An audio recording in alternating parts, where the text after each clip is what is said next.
Bueno, acá en Palsur, una vez más, vamos a hablar con personas, o en este caso con una persona muy interesante, que se llama Hugo Alberto Santos, es docente, historiador, se desempeñó como director del Museo del Fin del Mundo en el año 2011, fue secretario de Cultura de la provincia de Tierra del Fuego y escribió, entre varias otras cosas, un libro que estoy empezando a leer que se llama Historia crítica de la soberanía argentina en la Tierra del Fuego. Hola Hugo, ¿cómo estás?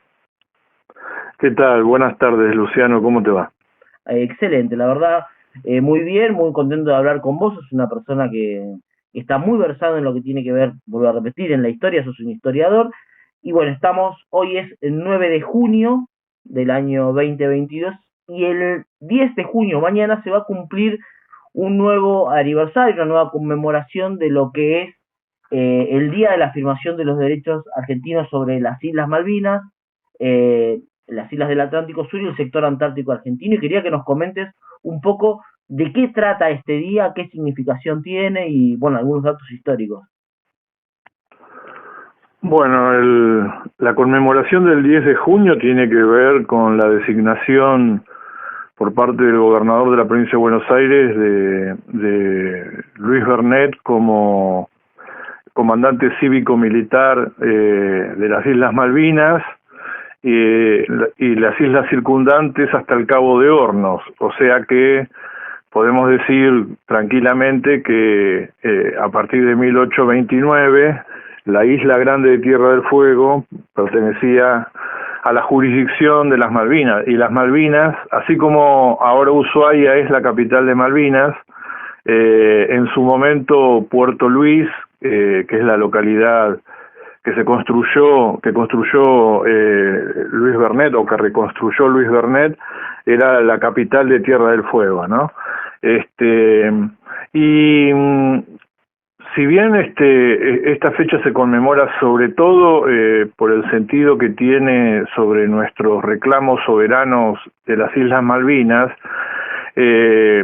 vos charlando previamente lo marcabas muy bien, el tema de que la designación de Bernet sea una jurisdicción que incluye Tierra del Fuego hasta el Cabo de Hornos y la Isla de los Estados, da una idea cabal de qué se entendía en esa época sobre los derechos de los argentinos, sobre la Patagonia y el extremo austral, ¿no?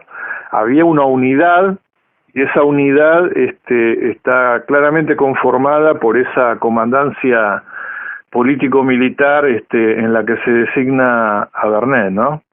Así que me parece que es trascendente a lo exclusivo de Malvinas e implica, digamos, a todas las islas del Atlántico Sur, y incluida obviamente Tierra del Fuego. Así que me parece que es muy importante resaltar eso, ¿no? Bueno, me parece, está muy bueno lo que comentás. Vos en tu libro, que es lo que he leído, porque como te comento me encantó, porque la verdad está muy bien explicado, yo lo recomiendo, lo vuelvo a repetir, Historia crítica de la soberanía argentina en la Tierra del Fuego. Bueno, haces un tipo de revisionismo en relación a la construcción de estatalidad argentina en este extremo sur. ¿Vos cuál crees que es la característica de esta construcción de estatalidad? ¿Dónde ves vos esa característica o ese ímpetu? ¿De dónde nace?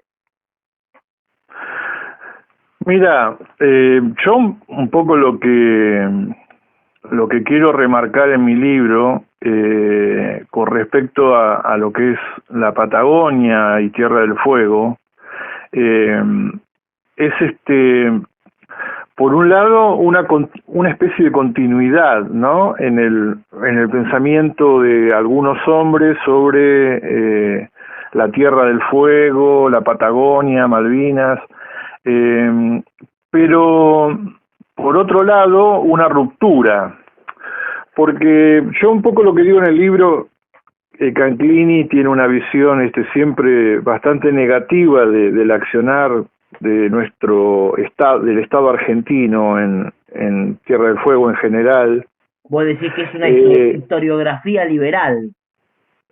Claro, sí, liberal en el sentido, o sea, hay una escuela historiográfica que nace con Bartolomé Mitre, y los dos libros que él escribe, básicamente la historia de San Martín y la historia de Belgrano, que es una concepción porteña, porteño-céntrica, una concepción liberal, en el sentido, cuando hablamos, porque liberal tiene muchas acepciones, ¿no? En el sentido que yo lo planteo es en el sentido, digamos, de ese liberalismo que miraba a Europa para copiarlo y transmutar como un calco las ideas, los pensamientos y los proyectos que había en Europa y las realizaciones europeas a una realidad que era totalmente distinta y a la que había que adecuar un montón de cuestiones. Por otro lado, esa historiografía reniega de la colonia española, reniega del indio, del gaucho, del negro, ¿no?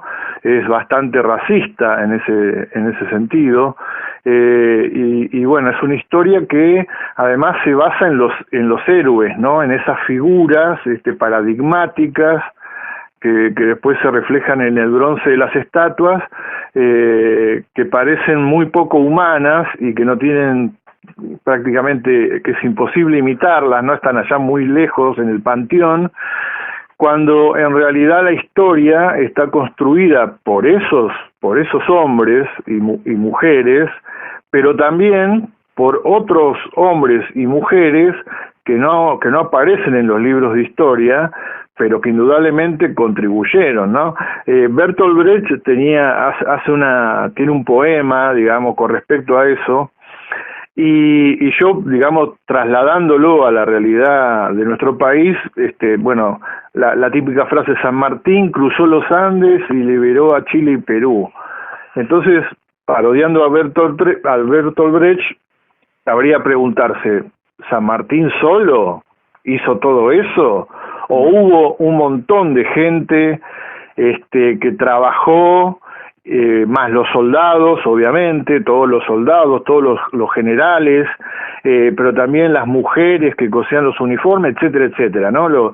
Fray Luis Beltrán y su fábrica de cañones y de armas, o sea, hay todo un conjunto, ¿no?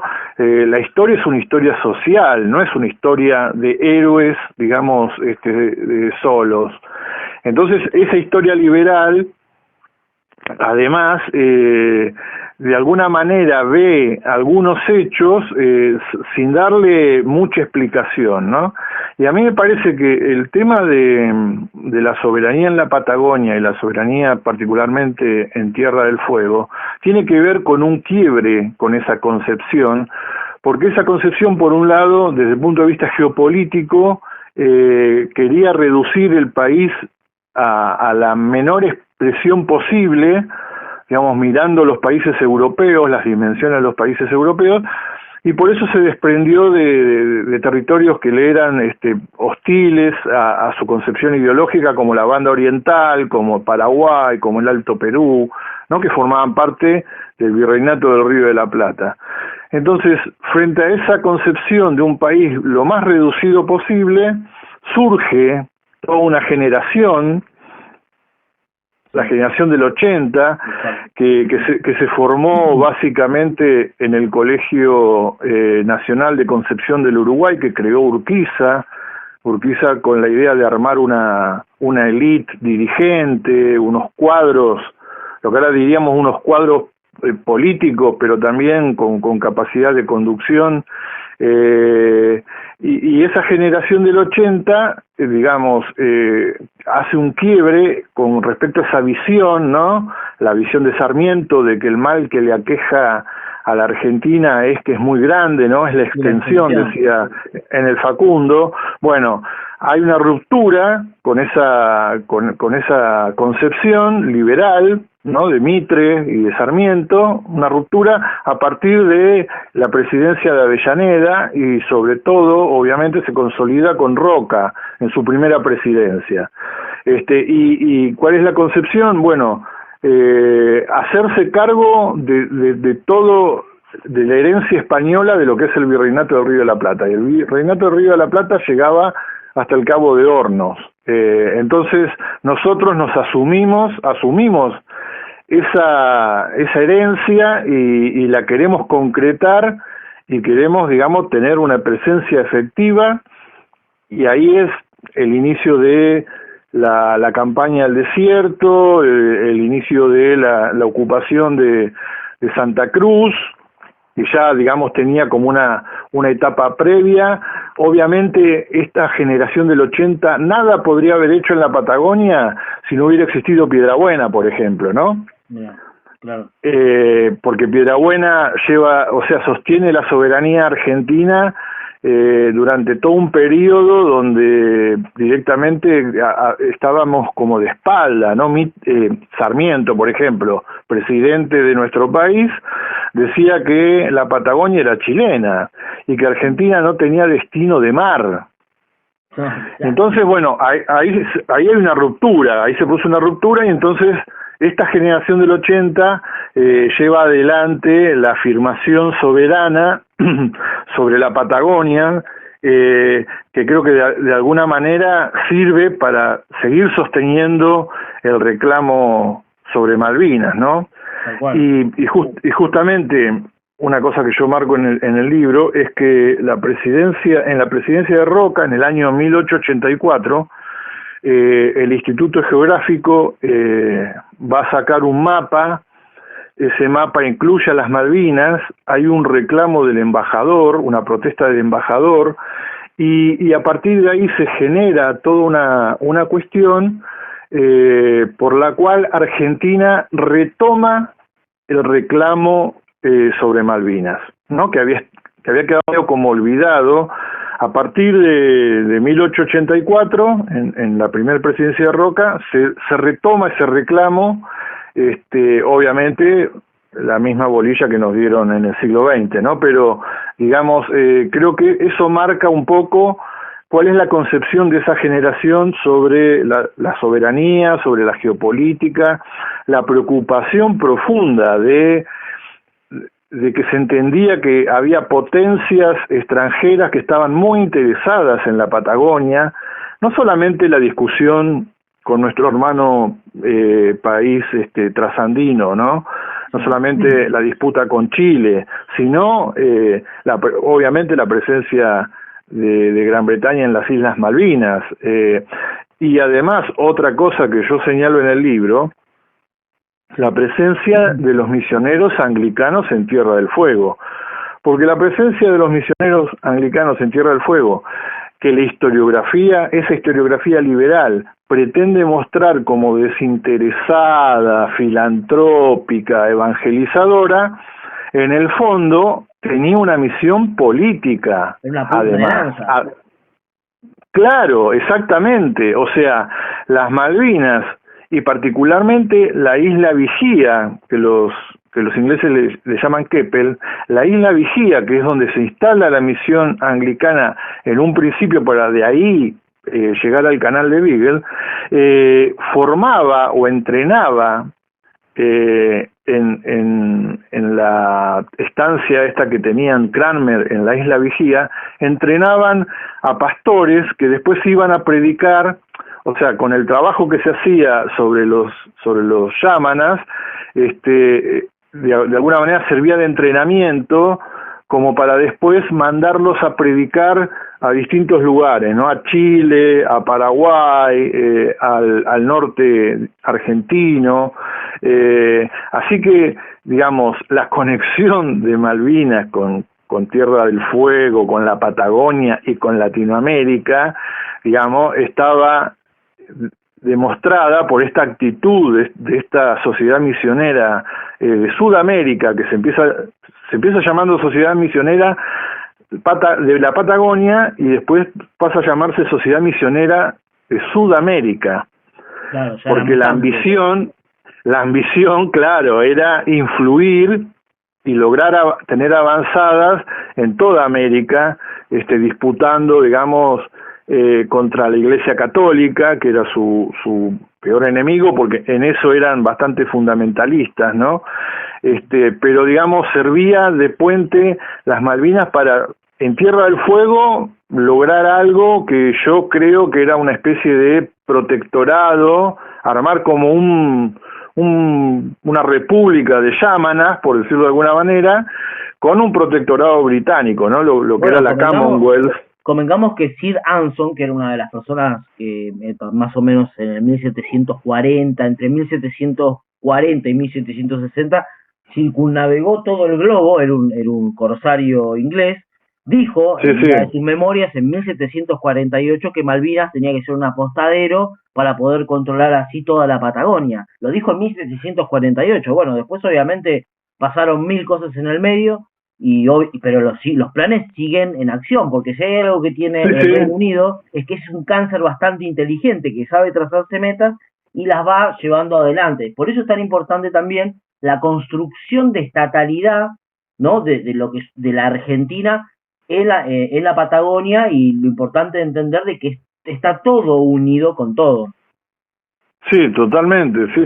Eso yo por eso llamo la atención.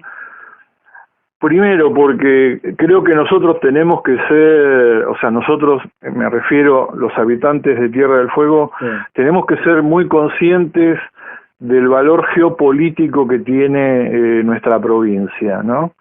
Claro. Y con esa conciencia, digamos, ejercer la soberanía de una manera sistemática, porque, viste, yo a veces me topo con algunas situaciones donde, por ejemplo, la Antártida no podemos decir que es Argentina, porque está el tratado antártico, y entonces, y hay toda una cuestión de por decirlo de alguna manera, pulcritud, ¿no? En alguna gente.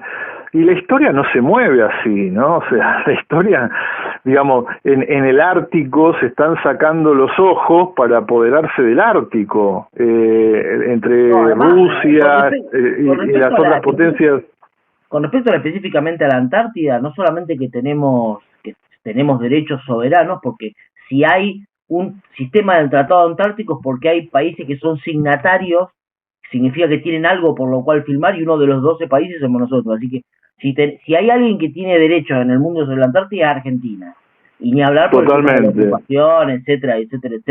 Pero quería hacer una pequeña salvedad cuando vos decías esto de que en el año 1884 pasaba esto de que se quiere hacer el mapa y que, bueno, a eso se vuelve a reactivar de alguna manera el ejercicio diplomático del reclamo argentino. Pero antes hay que recordar que hasta el año 1800 más o menos 48 existieron las cartas de Moreno, que fue desde el año 33 hasta el año 48 hubieron muchas cartas en las cuales se le mandaba. Después se dijo en la última carta, porque ya era un unanismo, por decirlo de alguna manera, se dijo de que iban a pasar cada 10 años, y cada 10 años se iba a enviar una carta, y así pasó, reclamando, porque obviamente nosotros teníamos problemas intestinos de todos los tipos, porque nos estábamos construyendo como nación libre e independiente que somos ahora, o por lo menos queremos serlo.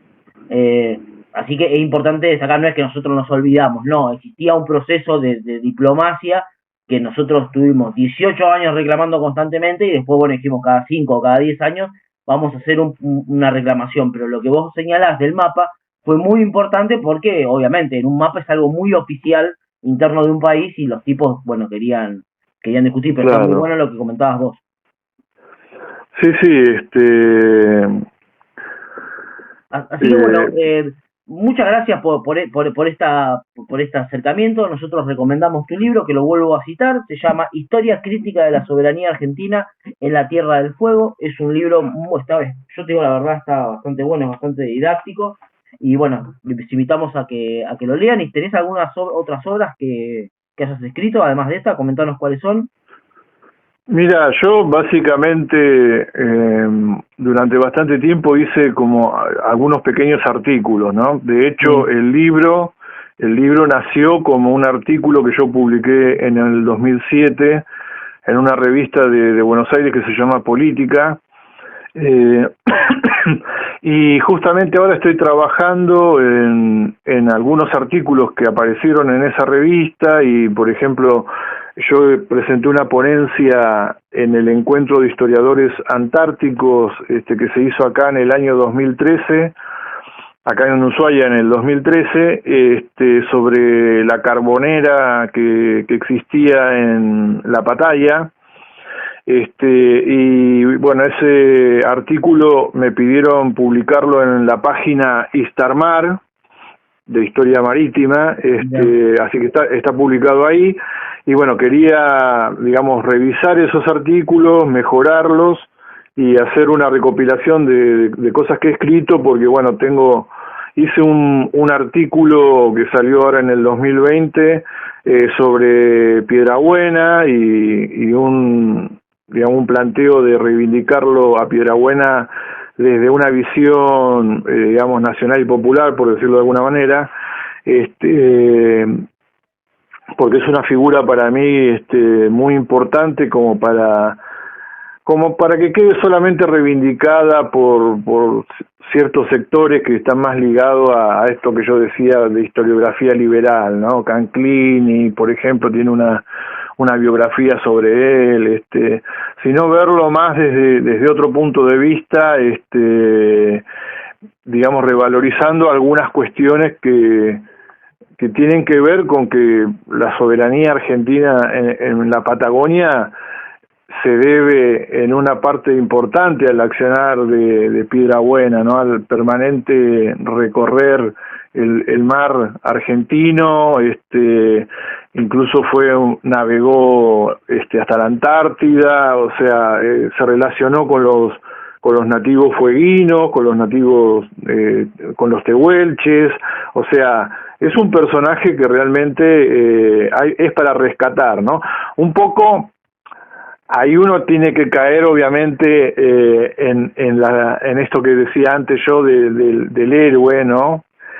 Porque a veces, digamos, las figuras son muy fuertes y es indudable que su genio, que su tesón, que su preocupación, hay que señalarla y uno de esos casos creo, y sobre todo para la Patagonia, es Piedrabuena, ¿no? Así que yo tengo un artículo sobre Piedrabuena, y bueno, ahora lo que quiero hacer es una recopilación de todo ese material para publicarlo lo más pronto que pueda, digamos, todo junto para que se conozca lo que yo estuve haciendo, porque yo trabajé en el museo muchos años, además de ser director, y en esos años estuve escribiendo estos materiales a partir del laburo que yo hacía en el museo, y de alguna manera quedan medio perdidos, ¿no? Si uno no hace una recopilación y hace una explicación de cómo surgieron y cuál es el interés para publicar eso, así que estoy trabajando en eso. No, la verdad, bueno, eso que decís de trabajar, porque claro, acá en el libro también decís de que es una recompilación de todos los apuntes que has ido haciendo durante muchísimo tiempo, y eso está buenísimo porque imagino que al estar trabajando en un museo durante tantos años tenés acceso a una información que no tiene todo el mundo, claramente. Sí, la biblioteca, igual, el hecho de trabajar en el museo, no sé si es lo que me ha permitido tener el acceso, sino de trabajar de historiador. Claro. ¿Por qué te digo esto, Luciano? Porque hay muchos licenciados y profesores de historia que dan clases en Tierra del Fuego, y justamente para ganarse el pan se tienen que llenar de horas y después no te queda mucho espacio para la investigación, ¿no? O sea, el material está accesible, el material, así como lo leí yo, lo podría leer cualquiera, pero tendría que tener una disposición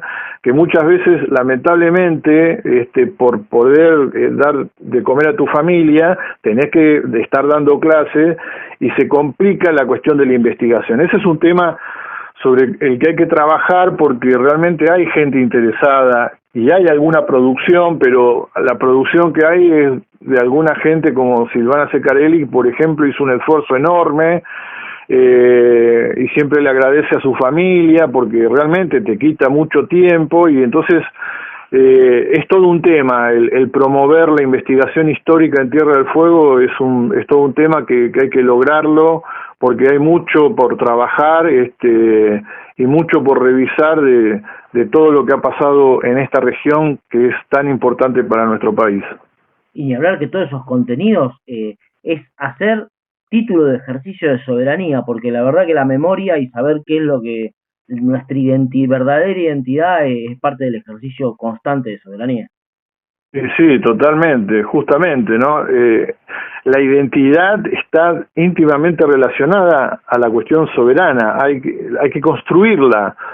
Bueno. Y si vos te pones a pensar, porque tal vez no llegaste a esa parte del libro, yo incluyo un debate que hubo sobre cuál es la fecha de fundación de Ushuaia, ¿no? Hubo todo un debate en la década de 1970 con respecto a ver cuándo se fundó Ushuaia. Y Canclini, este historiador argentino especializado en los misioneros anglicanos, él plantea que Ushuaia se construyó a partir de enero de 1869, cuando se instala en Ushuaia el pastor anglicano Wade Stirling. Yeah. Entonces, y en el año 2016, cuando yo era secretario de Cultura, me invitan a una reunión donde la finalidad de esa reunión era discutir la fecha de fundación de Ushuaia. O sea, estamos en el siglo XXI y todavía se sigue discutiendo si Ushuaia se fundó, digamos, a partir de que la SER reinstaló la subprefectura, o si se creó a partir de cuando los misioneros anglicanos llegaron a Tierra del Fuego. Y eso, en la construcción de la identidad, somos una ciudad inglesa, digamos, diciéndolo muy groseramente, ¿no? Sí, ¿somos una ciudad inglesa o somos una ciudad argentina, producto del interés de toda una generación política y militar argentina de establecer la soberanía real sobre esta región?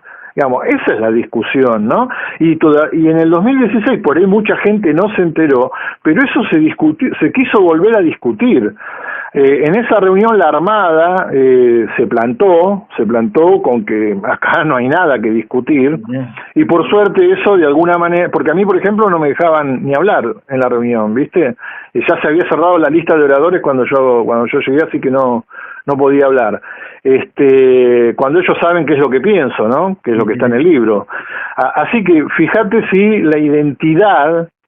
la construcción de la identidad de Ushuaia todavía está en disputa y tiene que ver con esto que decías vos en un momento, y esto que me planteabas vos de este diplomático, no sé, este personaje, ¿no? Que plantea de separar las Malvinas, Georgias y Sandwich. Bueno, en la construcción de estas cuestiones, decir que esta ciudad se originó en los anglicanos o decir que se originó en la SER es clave en la construcción de nuestra identidad, ¿viste?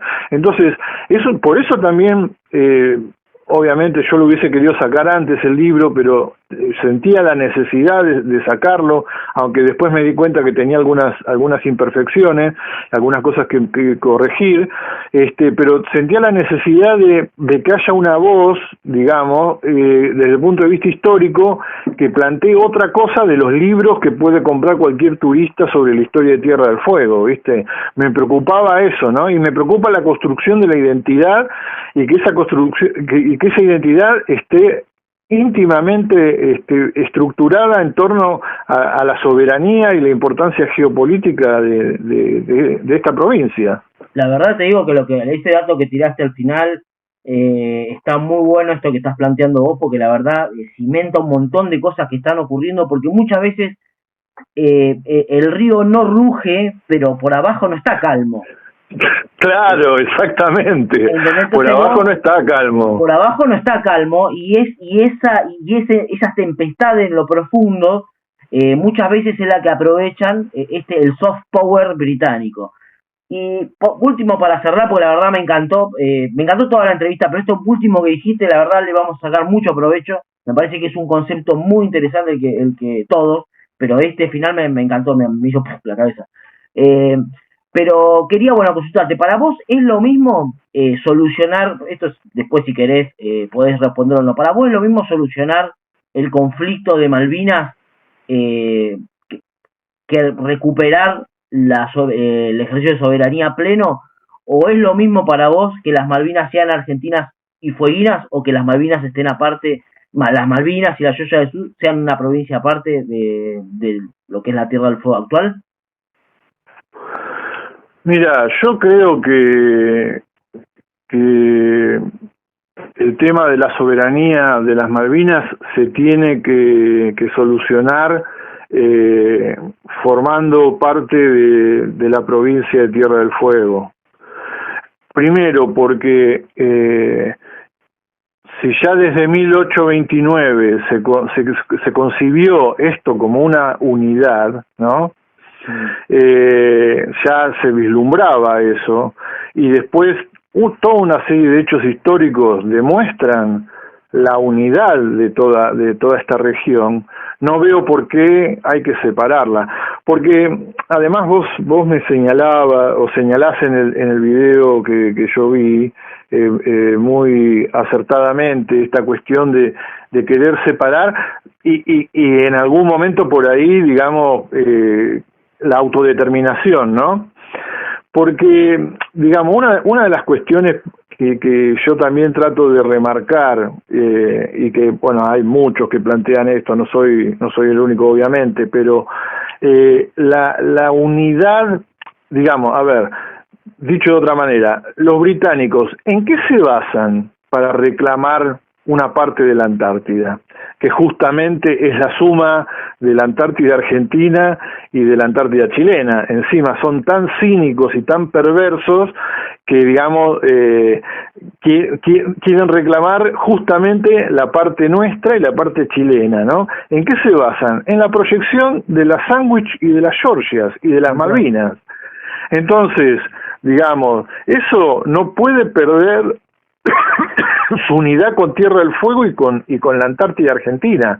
No la puede perder de ninguna manera, porque de alguna manera, con algún subterfugio, eso después terminaría permitiéndole o a una República de Malvinas o lo que sea, incidir sobre la Antártida Argentina. Así que esa unidad tiene que permanecer indivisible para poder tener una proyección antártica y para poder reclamar la soberanía sobre la Antártida Argentina. Así que me parece un disparate, una locura, y seguramente producto de una maquinación, digamos, separar las Malvinas del resto. Y mira, te digo una cosita más, una cosa pequeña. Bernet, cuando él asume la comandancia cívico-militar de Malvinas, él envía a la isla de los Estados gente de su empresa para sacar aceite de pingüino y para extracción de madera. Sí. Después se dirige al estrecho de Magallanes para hacer eso mismo, y manda gente a trabajar en las Georgias, ¿no? Con el tema de la caza de los lobos marinos. O sea, fíjate que hasta desde el punto de vista económico, en 1829, la unidad entre Malvinas, Isla de los Estados, bueno, Isla de los Estados estamos hablando de Tierra del Fuego, Magallanes y Georgia, digamos, ¿no? O sea, tenemos unos antecedentes ahí muy fuertes como para contrarrestar cualquier planteo del tipo de dividir la provincia de Tierra del Fuego y armar otra provincia que incluya Malvinas, Georgias y Sandwich. Así que, digamos, esa sería mi evaluación sobre cuál es la alternativa, ¿no? Bueno, muchas gracias, Hugo. Vuelvo a repetir, la verdad es un honor para nosotros tenerte acá conversando con vos, para mí aprender un montón, voy a terminar de leer el libro, estoy abocado a ello, cada vez que tengo un resquicio de tiempo lo voy a seguir leyendo y lo voy a citar por última vez para que vean las fotos y voy a poner también los lugares donde lo pueden comprar. Es un libro de Hugo Alberto Santos, es un historiador y ha escrito Historia crítica de la soberanía argentina en la Tierra del Fuego. Muchas gracias, Hugo. No, gracias a vos, Luciano, por la difusión, por darme este espacio, y además, bueno, felicitarte porque vos haces un trabajo muy importante, siempre te veo en tus redes, trabajando muchísimo por la cuestión de la soberanía, y tu preocupación por Malvinas, por tu preocupación por la provincia en general, y realmente te felicito, y bueno, seguí así porque justamente necesitamos, los que tenemos alguna edad, que la juventud asuma y se haga cargo de esto, con el fervor y con la dedicación que le haces vos. Bueno, muchas gracias. Yo pienso exactamente lo mismo que vos, ya tengo casi 40 y pienso que esto es una batalla larga y en las batallas largas lo más importante es el recambio. Sí, totalmente. Bueno, muchas gracias, Hugo. Un abrazo grande. Cuídate, chao, chao.